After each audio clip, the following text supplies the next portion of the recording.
And thank you also for organizing these events. So, as Anne-Laure was saying, my name is Philippe Dumont. I'm the CEO and co-founder of Azetone, which, as she perfectly explained, is a platform that does UX analytics, A/B testing, and personalization. So we effectively help mobile developers and mobile marketers to improve their mobile apps and their mobile user experience. And I have the pleasure also to sit at the board of the Mobile Marketing Association.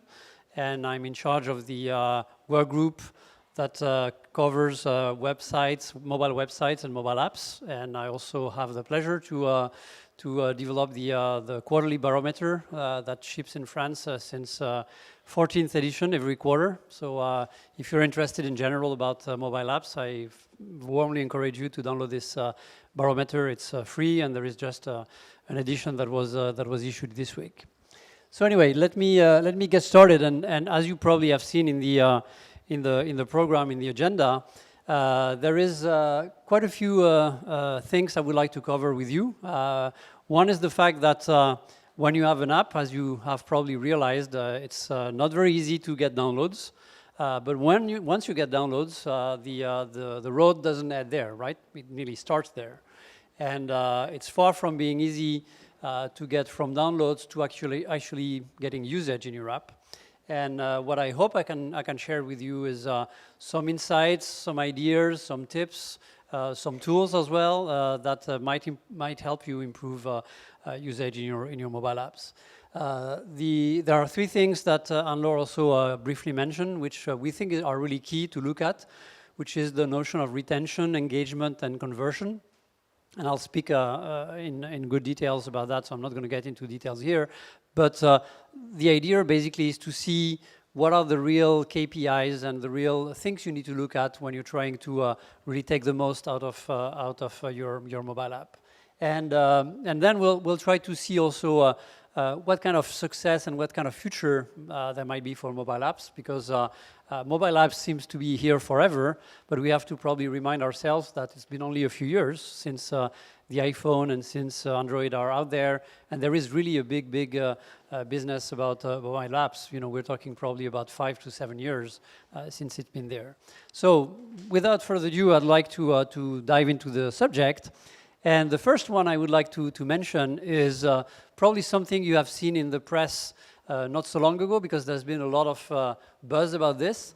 It's about the fact that actually no one is really downloading apps. Have you seen this thing in the press lately?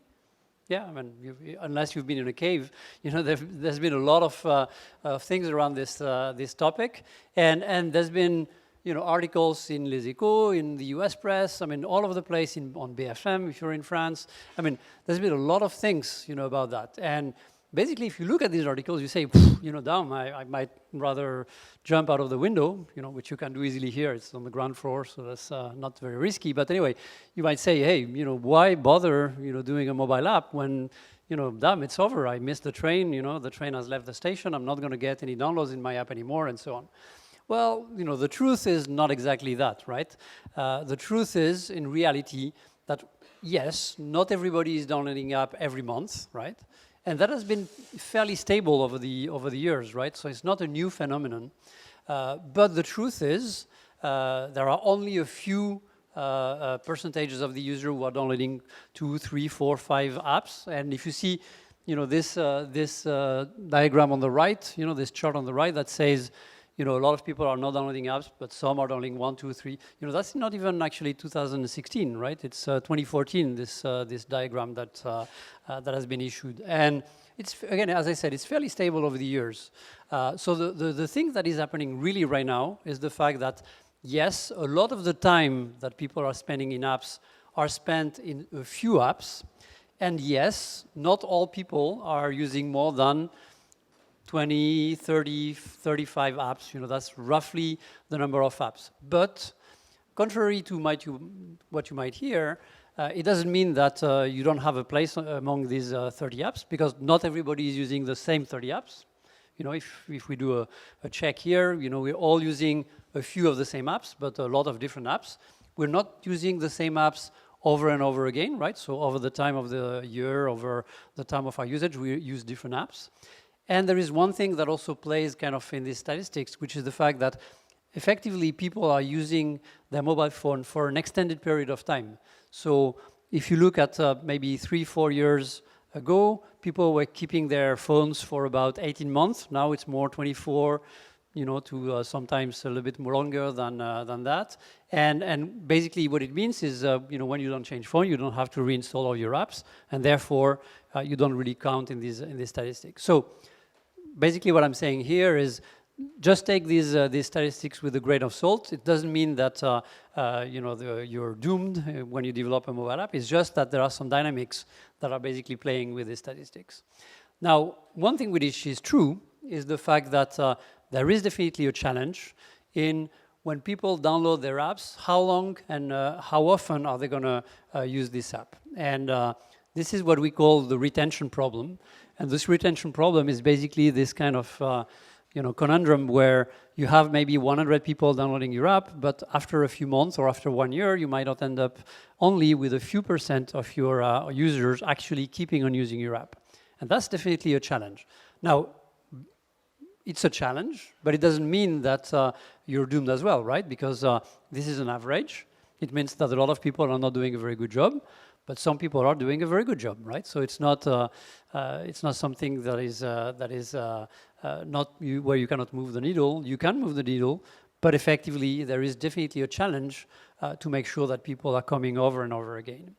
And one of the reasons why this is over the course of the years, people have been trying to do a lot of things to try and get downloads, right?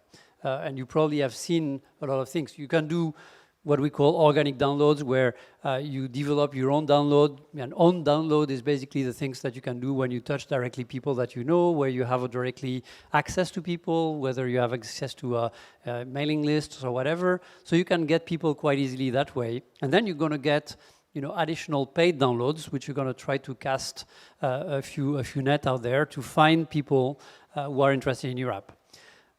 Let me share with you one little secret, is effectively today, unless you have not realized, there is basically only one way to get download. I'm saying paid download, right? You know what it is? Advertising, but which advertising specifically? User acquisition, and where? Facebook, yeah.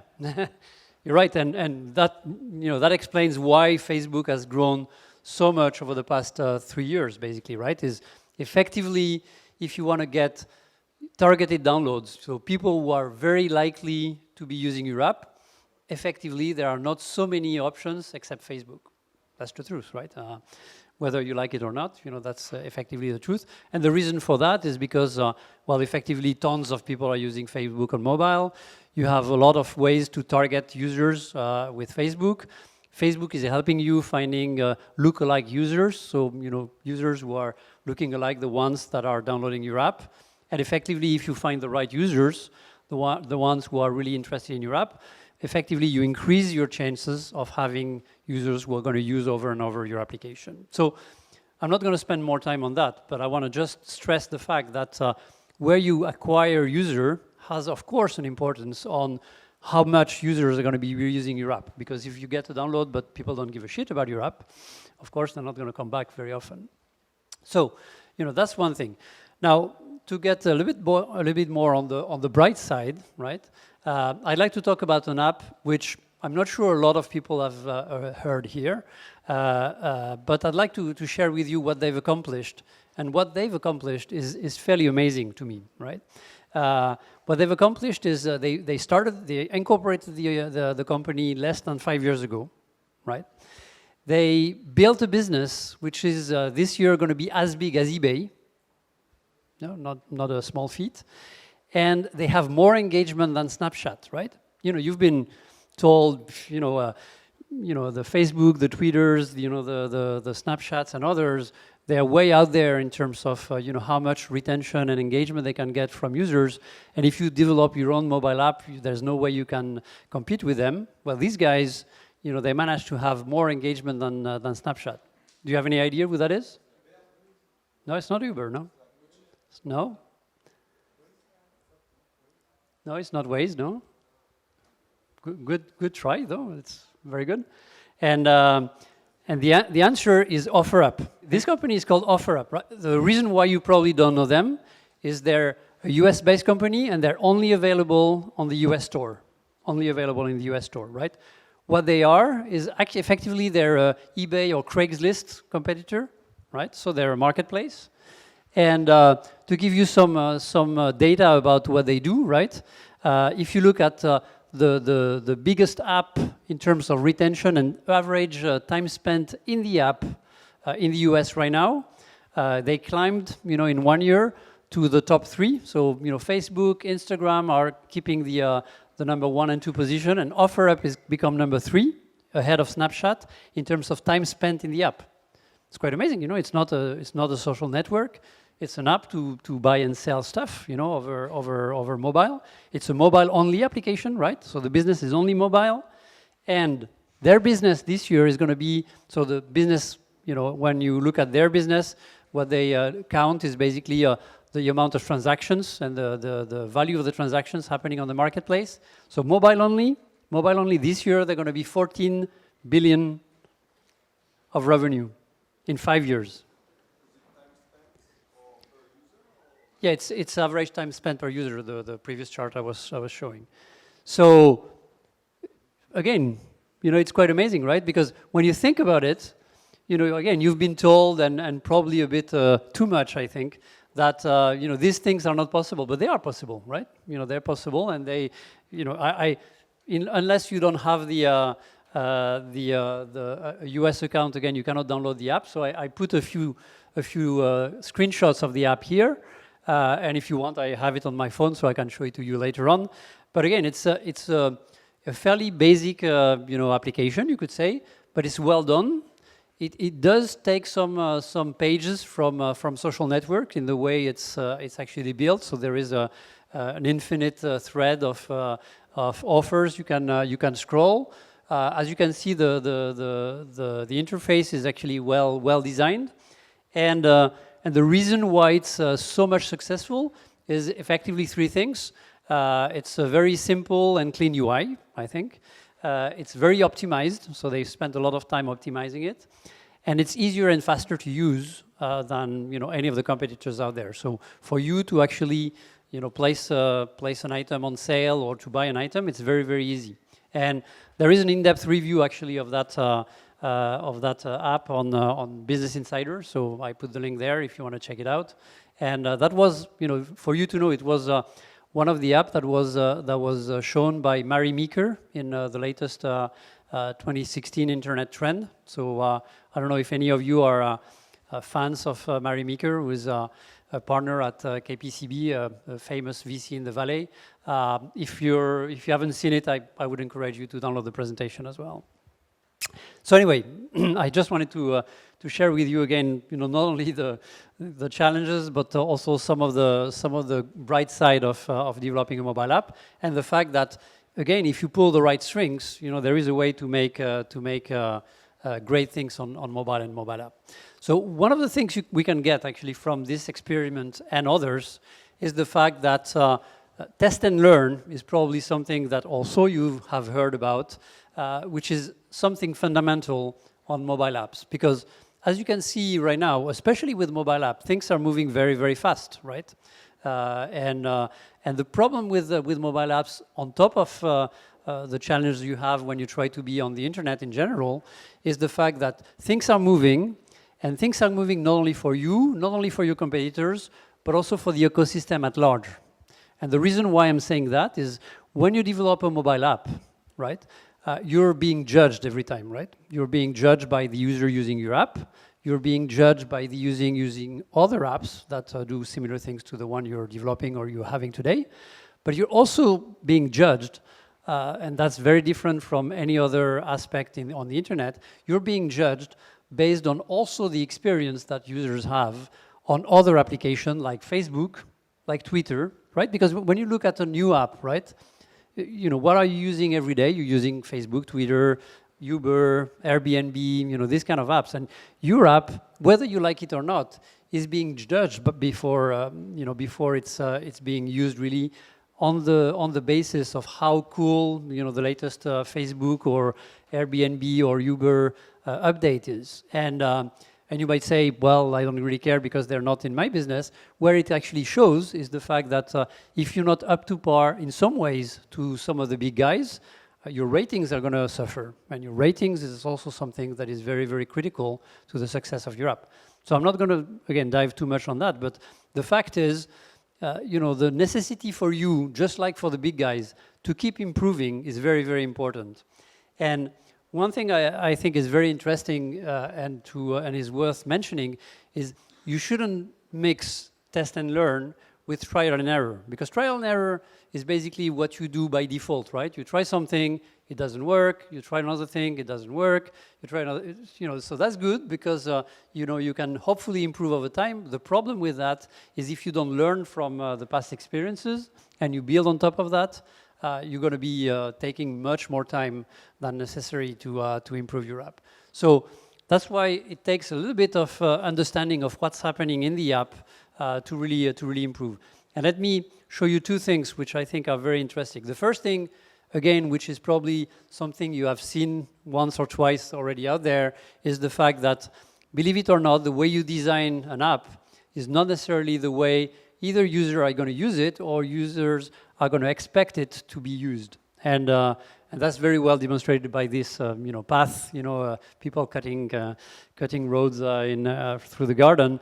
But it's also the fact that, again, I'm sure if you have started developing an app or if you have an app on the store today, I'm pretty sure, and we can test that, but I'm pretty sure that you have quarrels internally, you know, if you are more than one developing the app, about how to implement this feature, how this page should look like, whether this page and this page should behave. You know, does that sound familiar to you guys? Yeah. And if you have experts, or if you have external people looking at your app, if you have testers, they're going to give you different aspects of things. And that's a very, you know, that's a very difficult issue to deal with, right? Because the fact is, you're going to get more and more input from external users, and the real question is not exactly what do you think, not exactly what an expert thinks, but the real question is what the user thinks, because these are the ones who are going to judge your app. And so the real question is, how do you get this feedback from user?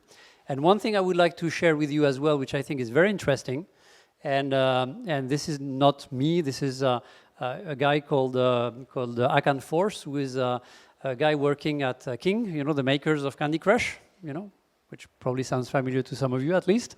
But what they say, and you know, they've been running experiments, you know, for all their life nearly, and they try to do test and test and test over time. And what they say is, what he says is, at least 50% of the time, what they thought was the best option is actually proving out wrong. Which, when you think about it, is kind of scary, right? Because, you know, these are guys who have been developing apps for like many years, right? They have huge install base, yet they have, you know, good insights. They are, you know, surrounded by experts and everything. And every time they make an assumption, they're actually being proven wrong more than once out of twice from their users. And so there are basically two secrets I think we can deduct from that, or two secret sauce we can deduct from that. The first thing, of course, is you can't improve what you can measure, right? So what it means basically is if you cannot get the feedback directly from the user saying this is wrong, because, you know, all of you guys, you have developed the app, it's great for you, but it's not for me. If you can measure that, of course, you can improve. And the second thing is you obviously need the right KPIs and the right KPIs to improve, right? And so one of the things we've started coming up with, at least with, you know, with our customers and people who are working with us, is a kind of methodology where we try to say, hey, you know, what are the steps we need to take to try and make this test and learn, so this proactive improvement circle, a virtuous circle and not a vicious circle. Basically, we go through these different steps, right, which is define KPIs, you know, make assumptions, then, of course, you know, look at what the result, collect the data, and circle back again. Because effectively, when you look at any app, right, you're going to get into basically 4 different stages. And of course, you know, this might look applicable to mobile apps in the retail space. But actually, and that's because we talk about conversions here, but conversions is not necessarily only putting an item in a cart, right? Conversion is definitely something you want to have happen when you have a user using your app and you want him to actually get to the point you want to put in your app, whether it's actually maybe clicking on an advertising, if your business model is in advertising, whether it's delivering a service, whether it's actually exchanging ideas, whatever your business is. When you develop an app with a purpose, right? And the purpose of this app needs to be where you measure your conversion. And so just to summarize what you get here is 4 major steps in your app. The first one, once your download is done, is the first use, right? Because first use, that's just when you meet someone for the first time, right? It's like love at first sight. If you have that, of course, you're going to get a lot of sticky users after that. If you miss the first impression, chances are you're going to miss something in terms of recurrence and retention. The second one is, how do you improve retention? So once the user is coming back on your app for the second, the third time, and so on, how do you make this a habit of coming back in your app? The third thing, which is a little bit further on, but also in parallel with retention, is engagement, right? Because it's one thing to launch the app, it's one thing to look at 1 or 2 screens, it's another thing to go deeper in the app and really go and engage with the different features you've been developing and the different functionality you have in your app. And last but not least, as we said in the beginning, is doing conversion. So, once you go deep in the app, having the people who are using your app basically doing the different steps you've built the app for. Does that make sense? And so one thing I wanted to give you also as a bit of background is what retention and what conversions might be about, right? And the reason why it's important is because often we talk about conversions, we talk about engagement, we talk about retention in kind of a void and saying, oh, you need to have a big retention, big engagement, big conversion. But the fact is, all apps are not treated equal or not born equal. And as you can see here, retention on average, based on what type of app you're developing, is not exactly the same, right? So if you're developing, for instance, a messaging app, of course, your aim for retention, or the way you're going to judge whether you have your app has a proper retention, is actually much higher than if you have an app that does an e-commerce platform, for instance. If you do games, you're not, again, expecting the same thing as if you're doing a media or doing a type of education platform, for instance. No. So what I'm saying here is if you see 20%, for instance, as a kind of an average, it needs to be taken with a grain of salt as well, because it depends really on what type of app you're developing, whether you can judge whether retention is appropriate or not. Similarly with conversion, right? Conversion, you say, hey, I put people in my app, I let them try to do a few things. Is 20% a good or bad conversion? Well, again, that depends, because it depends mostly, again, on the type of application you have and the type of customers you have. And as you can see here, if you're a retail guy, if you're in retail, you better have very, very high conversion. So you take an application that, a user who puts an item in their cart, you better have a high conversion. But, if you're in, let's say, banking, for instance, well, banking, it's not exactly the same type of transaction you're taking, and therefore the type of conversions in this case is very, very different, right? You're not going to buy just a small item. So the notion of conversion in a banking app is very different, and therefore the level by which you're going to judge success or failure is very, very different. Does that make sense? And so now let's try to dive a little bit on these 4 different steps I was talking about. First use, your objective basically is to exceed customer expectations right from the go, right? And they might say, hey, of course it's easy, I'm going to do it. Well, it's not that easy, right? If it was that easy, a lot of people would do it right. And what I would suggest is, there are probably a few success factors and a few KPIs you might want to look at. And by the way, the slides will be made available later on, so don't need to juggle down all the numbers and the data and so on. It's going to be available for you to download for free, so that's no problem. But anyway, so success factors, I would say there are at least 3 things that you might want to look at. The first is, of course, the notion of onboarding. And onboarding, there are at least two things you want to really carefully look at. The first is, how do you do login in your app? Because that's one of the the critical pieces of your app. How do you authenticate users when they start your app for the first time? In some cases, you might not want to do it, but if you do, you want to do it right and you want to do it very effectively. The second thing, which some of you might have as well, is a tutorial, which is a way for users to get a grasp of how to use the application. That's also a good way for you to test out whether your app is easy to use, and that's also a way for you to embark your users into a more positive use of your application. The second thing you want to very focus on is, of course, the homepage, because once you've gone through the login, or if you don't have login when you land directly in the app, what do you find? You find a homepage, and this homepage is basically what's going to direct users to the different features of your app. So of course, that's the piece you need to optimize, and you have to have a simple and elegant homepage, depending on what application you have. But look at all the apps around, whether it's OfferUp I was talking about before, or any of the apps you're having today. It's true that simplicity and direct to the point is something that is front and center for all the developers. And then one thing you want to develop as well is the fact that your app, to stand out from the crowd, needs to have at least one very differentiated feature. And this feature needs to be also front and center in your application. And that's something that you want to make clear when you launch your app.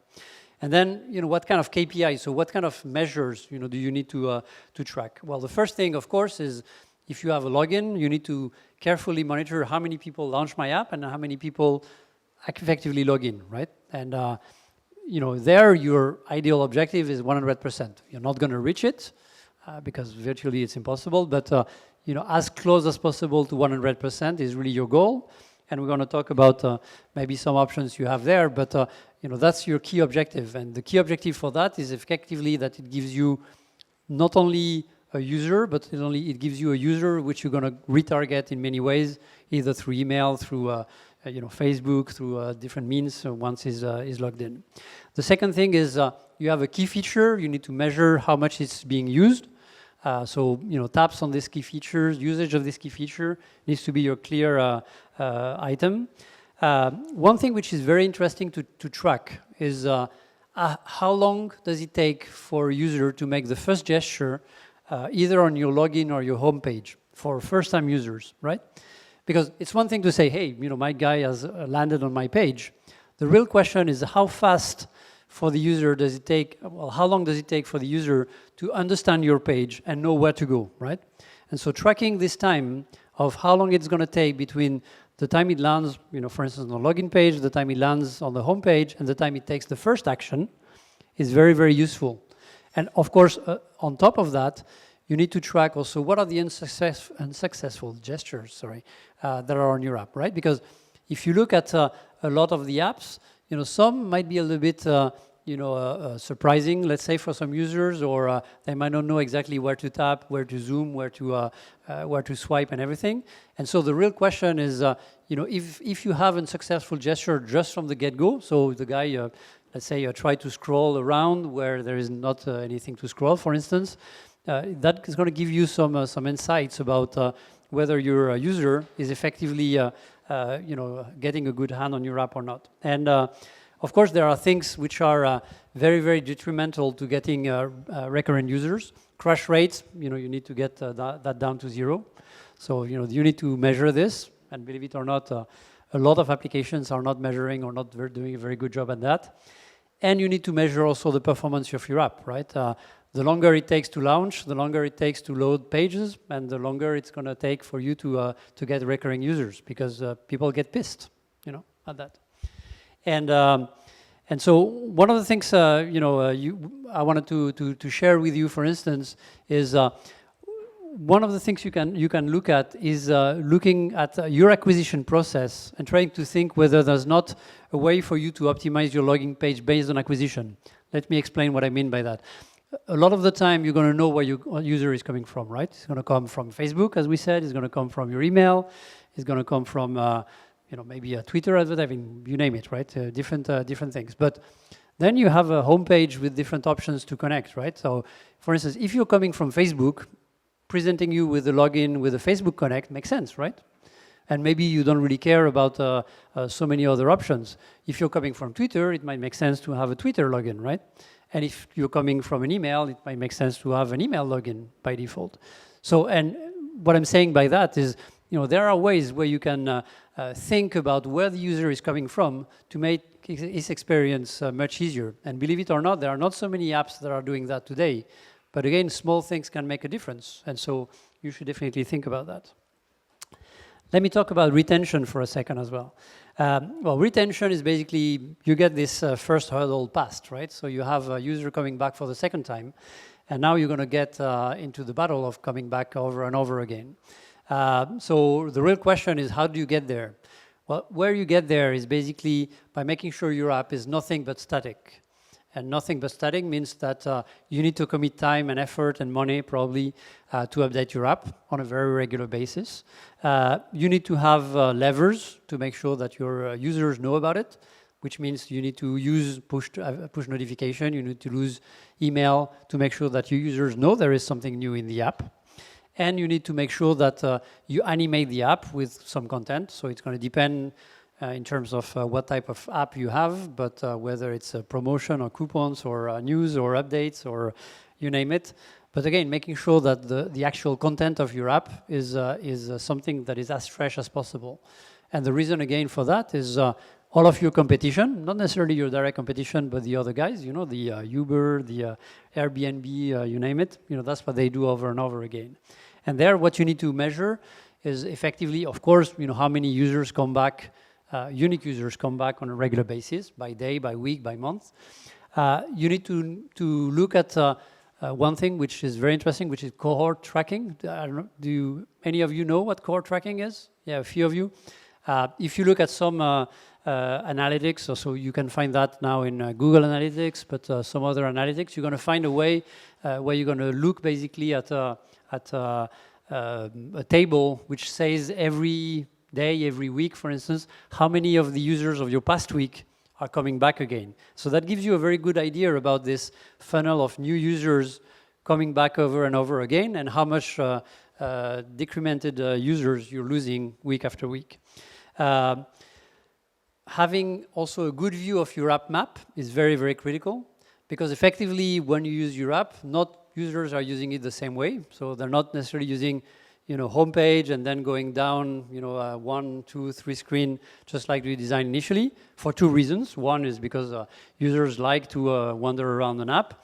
And the second is an app, you can put it in the background and you can activate it again, right? And because of that, it means that your users are going to go back and forth into having different type of sessions, and they're going to go really in very different directions in your app. And so having a clear understanding of how they're running around your app is very, very critical. Average session length is very critical as well. And one thing I would mention there, which is very interesting, is the fact that users are not spending a lot of time with your app, right? And so it's very critical that you get to the point very, very quickly. What kind of gesture and what kind of pages are they viewing per session is very important as well. And when you look at also the your different user segments, it might make sense also to look at how differences there might be of usage of your app based on your user segment, because there as well, a new user, a recurring user, a premium user, or a basic user might not use your app the same way, and you need to take that into consideration. And to give you an example here, Take It, which is a small app, they launched a bit more than a year ago. And it's a way for you to take pictures of your neighbors or your friends or whatever, and get them developed for free. And effectively, they managed to do a very good job at looking at how people were using their app, and they've been also using our platform. But they've been very careful again about how to track users, how to look at the user path, as I was mentioning, how people were looking at the different features. And they've been able to have retention rates which are very, very high again. So just to tell you that a small app, they only have 100,000 users. So it's not an app like the offer app I was talking about, can manage to have very high retention rate month after month. And as I was mentioning as well, there is one thing that we're all bound, more or less, is the fact that users, especially on smartphones, on mobiles, they're going to spend very, very little time on your app. And as I said, among our customers, they're spending on average not more than 120 seconds, 2 minutes, right, in your app. Again, it's going to vary, maybe plus 30 seconds, minus 30 seconds, but on average, that's the session, right? So the real question is, and that's something that you not necessarily think about when you develop a website, for instance, is how do you make sure your users are able to go from point A to point B, so from start to the end of their voyage in your app in 120 seconds? And believe me, if you try it, it's not super easy, right? Even for you, when you're the developer of your app, trying to go to all the steps in 120 seconds is not easy, and you know your app very well. So imagine a user who's coming here for the first or second or third time, going from point A to point B in 120 seconds. So I challenge you to do that and to do the try. You'll see that it's not super easy. And so thinking about that in that way is going to help you effectively improve your app very well. Engagement is also something that is very interesting because engagement there, you're going to try to look at how much people are consuming your content and your features. And for there, you're going to focus, of course, on the quality of the updates you're providing. It's optimize these key moments in the app because you have key moments, right? You know that there are some places in your app which are really critical for your customer journey, and you need to focus on that. And one thing I would encourage you to look into is how can you personalize, these moments? And it's getting pretty easy today to do it with push notification, for instance. It's getting pretty easy to do it with, some input in the app. There are tools which allow you to personalize in some ways the app, and so you can do a lot of things to make sure that your app is much more relevant to your customers. And the reason for for it to be very interesting and important is the fact that more and more apps are packing a lot of features, right? Even when you develop your app, you develop version 1, version 2, version 3, and you keep adding features on your app. But the fact is, an app user is going to only be able to manage and go through and navigate through a few features in the app, right? And so the real question is how can you simplify the user interface and the user experience based on this user, based on his profile, based on his interest, based on his location, based on his context. And by doing that, you can keep packing features in your app without making it more complex for the user to go through. Some KPIs you might want to look at, of course, which usage of pages and features are being done. The exit rate by page is very important because you're going to figure out that a lot of users are going to go out in many different directions in your app, and figuring out where they drop off is very important. Again, what type of gestures are being done and the time between gestures? Are there some interactions that are kind of weird in the track? And also some unexpected usage of features, of gestures, whether they do some zooms or some scrolls or whatever in places where they're not intended to do that. That's very interesting to look at. And when you look at some of the apps out there, I think one of the things you might want to look at is differentiate between two types of pages in your app. And we call it core versus admin or versus overhead. But basically, there are two types of apps in any of your apps, right? There are pages, which we call admin or overhead, where basically you want people to go through as fast as possible with as fewer gestures as possible, right? We talked about login, for instance, right? You want people to zoom through login, right? If you're having a cart, your ideal path is to go through the cart as fast as possible. Make it super easy, super fast. Then there are some other pages, which we call core, where you want people not only to spend time, so more time, and to actually engage and make a lot of engagement and gesture and manipulation with, right? And so, again, if you look at your app with these two different pages, two different type of pages, and I'm sure when you think about your app, you're going to figure out very quickly which are the ones. You need to look at that very carefully, right? Because, again, if you think about this constraint, we're talking about 120 seconds, right? What you want is make sure that they spend as little time as possible on your overhead page and as much time as possible on your core page, right? And so you need to balance that very carefully when you think about it. That make sense? Is the core page like where they check out, for instance, in the case of the e-commerce? Yeah, checkout. Yeah, so core page. Well, I would. Well, these pages. Yeah.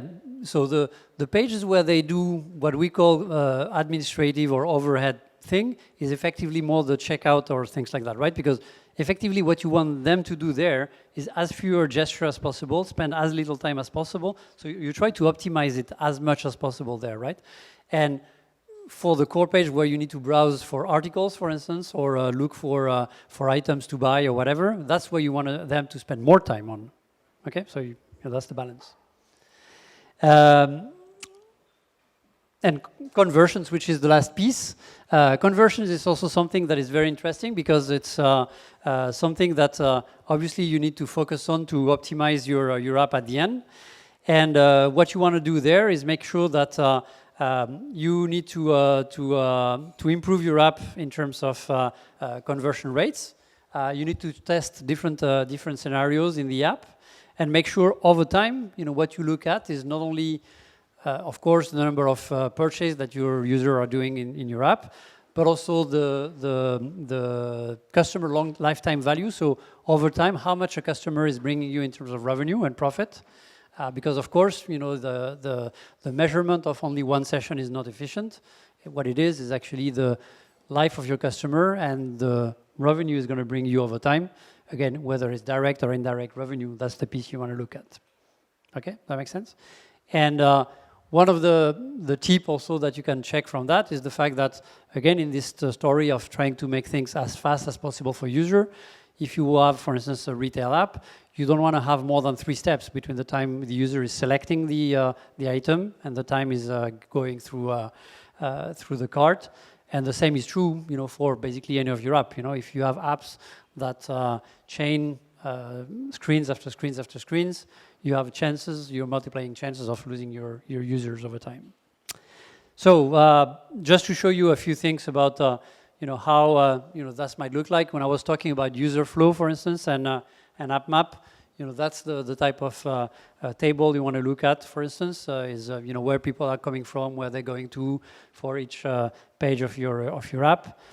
Heat maps is a very useful tool for you to check out where people are tapping and where they're interacting and what type of gesture they're doing where in your app. And that's very useful because it's definitely much easier to see it that way than through an analytics. Also, it allows you to check, how long people are spending on each gesture, on each screen, and what kind of interaction they have with your app. Of course, there are things also you can check in terms of UX analytics, as I was saying. For instance, which type of gesture are they doing? You see, for instance, in this case, we have a cart activity, so people adding to the cart, and they do a lot of scrolls, for instance, right? So in the spirit of what I was saying before, what you want to make sure is minimize the amount of scroll of people timing in the cart, and you want to optimize this option.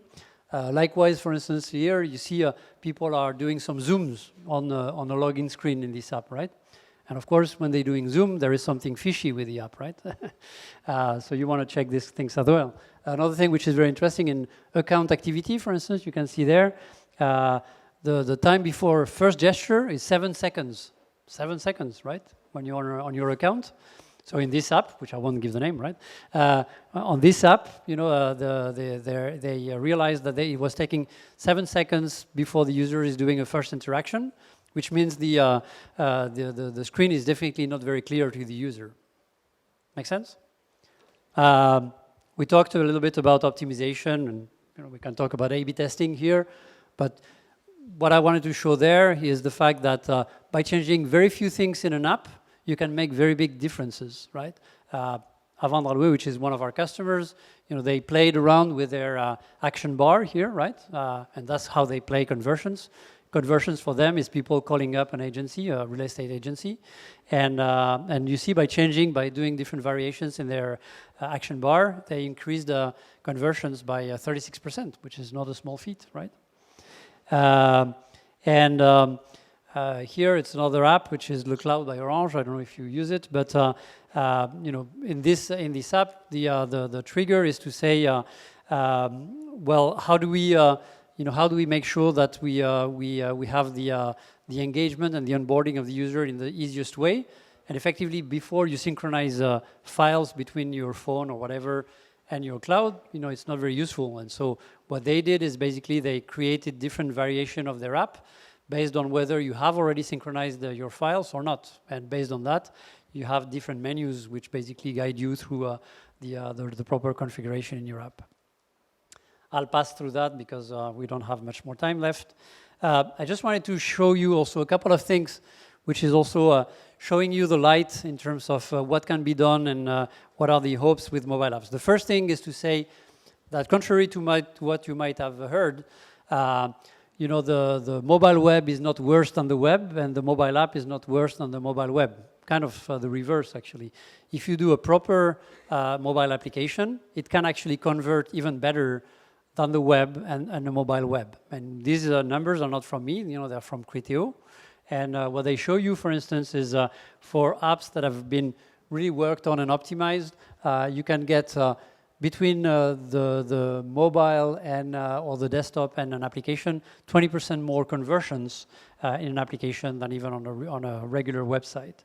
And effectively, if you look at it step by step, in the funnel, and that's for more e-commerce app, of course, but that's still interesting for any app, I think, is conversion rates can be twice as high on a mobile app than on a mobile website.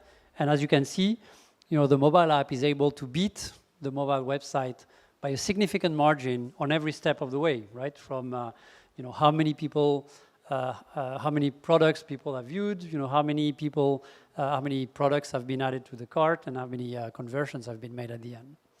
And so, the last thing I wanted to leave you with is the fact that how do we see mobile apps evolving over time?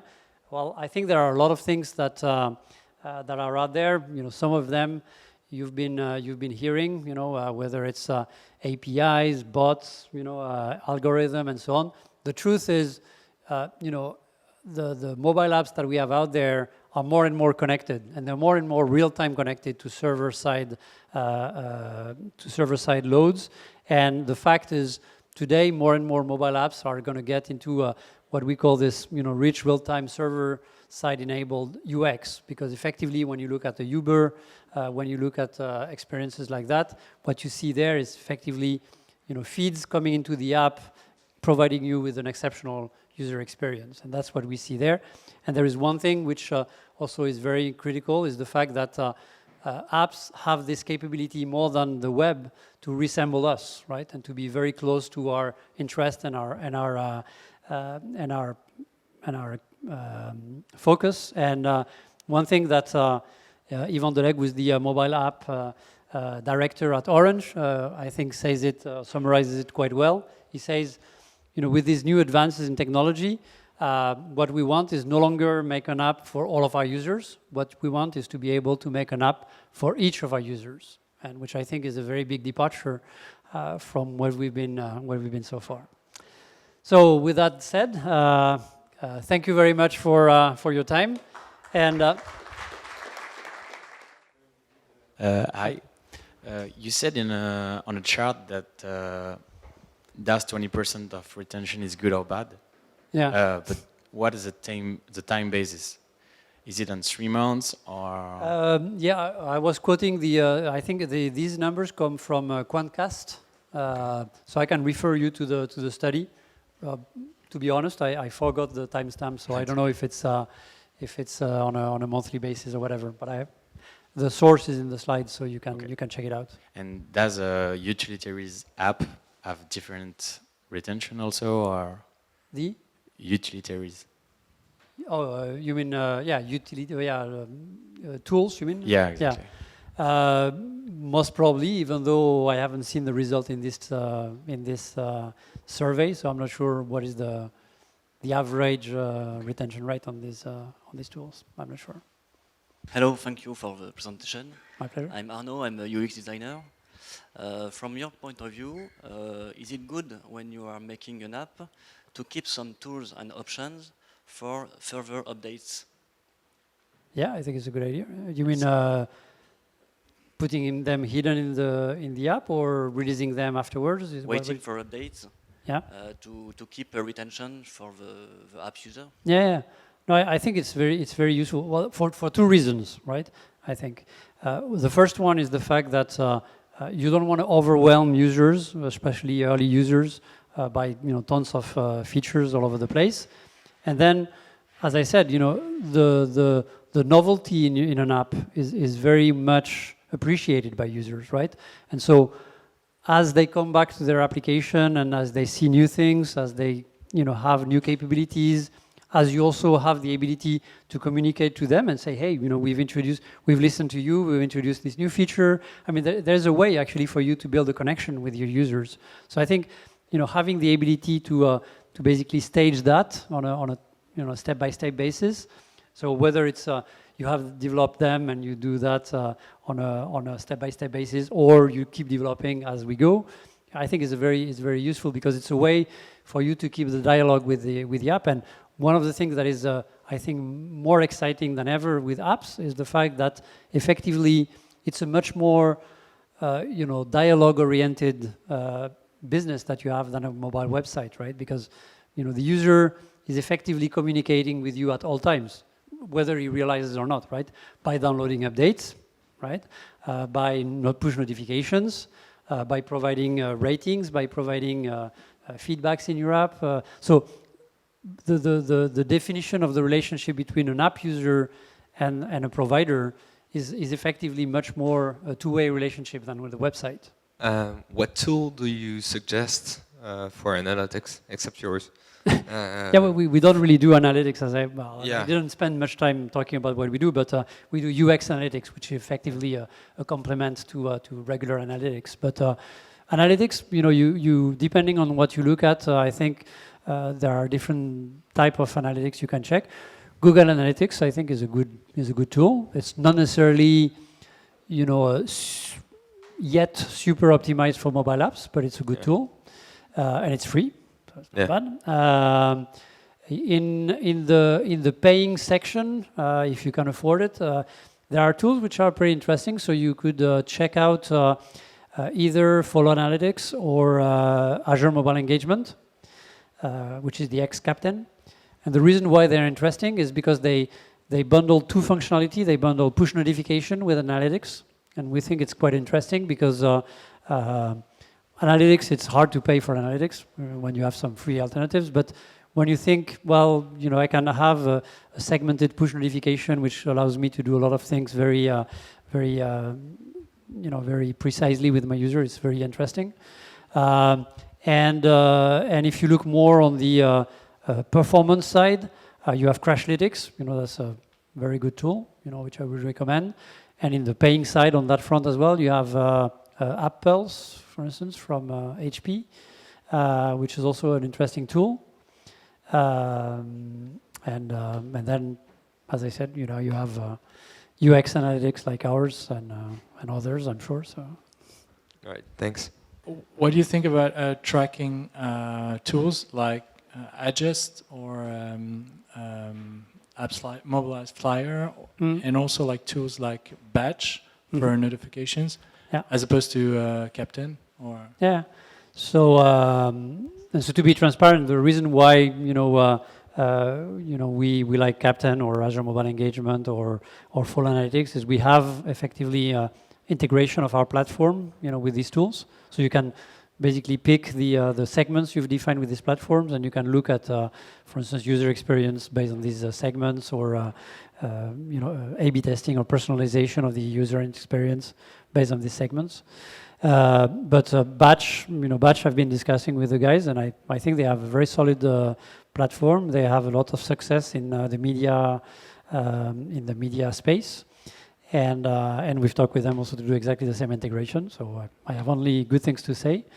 And on tracking, you're right. On tracking, well, I didn't spend much time talking about the tools, but initially I was talking about tracking because I think tracking, if you look at it today on the scope of mobile apps, I think we're doing like two different worlds, right? There is the acquisition space on one side, right? And then there is the retention and so on space, right? And I hopefully tried to bridge the gap between the two, because I think we're doing a disservice if we're not looking at the acquisition, and we're not looking enough, I think, at the acquisition process to optimize the rest of the process for the user within the app. As I said, where you're coming from has a very definite importance, right?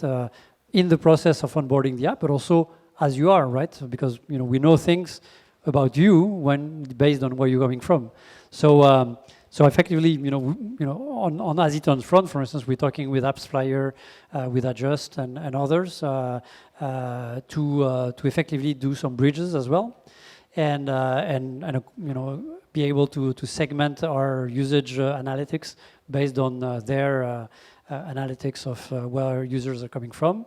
And I think it's very interesting also to make sure that you go back and forth basically between one and the other, because once you have the information about where the users are coming from, then you analyze what they do in the app, and you realize, oh, wait a sec, effectively it's not exactly the Facebook users who are the most interesting for me, but maybe it's the Twitter users for this segment of the population. You see what I mean? You can go and define much more precisely where you need to get your user from based on effectively the in-depth usage analytics of what users are doing in your app. So what I'm saying, I guess, is these are people that you need to look into, not only at the beginning, at the entry of the funnel, but also as you get knowledge about how people are using your app, because that's going to give you a lot of information about where to find your next customers. Most of the times when you go to meet VCs, they say, well, 100,000 downloads and 10% retention.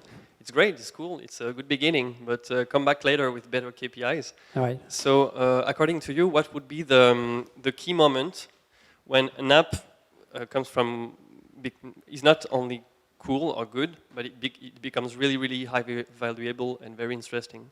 What would be the key moment, Well, I was talking about Take It, for instance, which I think is a good example, because they got I think a bit more than 100,000 downloads initially, and so not much more than what you were saying, but effectively they got huge retention rate, right? And so they've been able to raise, I think, 1.5 million, if I'm not mistaken, and so they did that by effectively showing not necessarily an absolutely outrageous amount of downloads, but very distinctive, retention rates.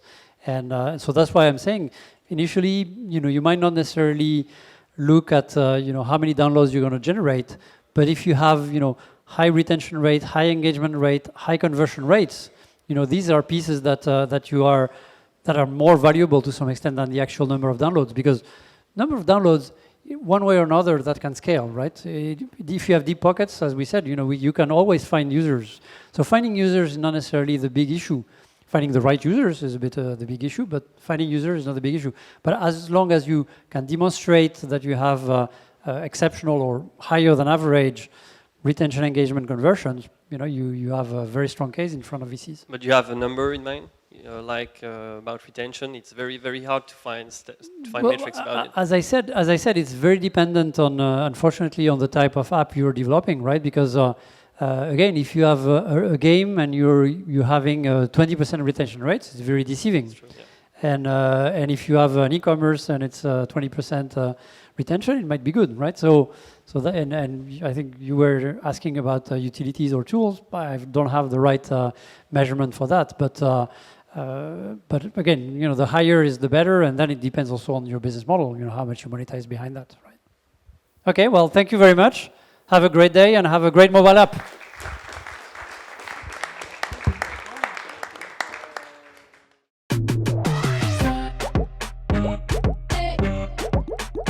Que la famille.